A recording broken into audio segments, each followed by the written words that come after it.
So చాలామంది DM చేసి అన్న ఏ నాంచాక్ కొనాలని అడుగుతుండ్రు. సో లింక్స్ కూడా అడుగుతుండ్రు. సో వాళ్ళ కోసం ఈ వీడియో అనమాట. మీకు ఎక్స్ప్లెయిన్ చేస్తాను చూడండి. సో ఇక్కడ నాంచాక్స్ ఉన్నాయి కదా.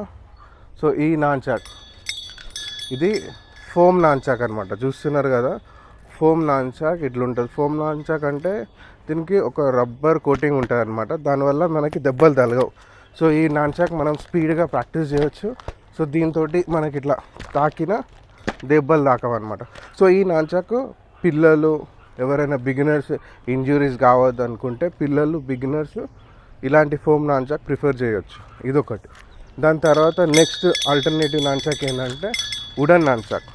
సో ఈ వుడెన్ నాంచాక్ ఉంది కదా, ఈ వుడెన్ నాంచాక్ కూడా తీసుకోవచ్చు. సో ఇది కూడా ప్రాక్టీస్కి బాగుంటుంది. సో ఇలాంటి నాంచాక్ కూడా బిగినింగ్లో వుడెన్ నాంచాక్ కూడా ప్రాక్టీస్ చేయొచ్చు. దాని తర్వాత స్టీల్ నాంచాక్. ఈ స్టీల్ నాంచాక్లో ఇది light weight steel nunchuck. So దీనికంటే సన్నది పెన్సిల్ నాంచాక్ అని కూడా ఉంటుంది. అది కూడా ప్రాక్టీస్ చేయొచ్చు దాంతో కూడా. సో ఈ స్టీల్ నాంచాక్ తోటి కూడా మనం ప్రాక్టీస్ చేయొచ్చు. ఇదొకటి.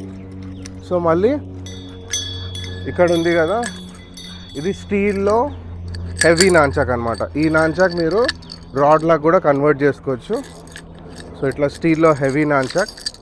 సో ఈ నాంచాక్ తోటి బిగినర్స్ ప్రాక్టీస్ చేయకండి, ఎందుకంటే కొంచెం హెవీ ఉంటుంది, మీకు కొంచెం అన్కంఫర్టబుల్ ఉంటుంది అనమాట. సో బిగినింగ్లో మీరు ఫోమ్ వుడెన్ లేకపోతే లైట్ వెయిట్ స్టీల్ నాంచాక్ తోటి చేయండి. ఇది కొంచెం హెవీ ఉంటుంది అనమాట, నాంచాక్ బరువు ఉంటుంది. సో బిగినింగ్లో నేర్చుకోవడానికి కొంచెం ప్రాబ్లం అవుతుంది.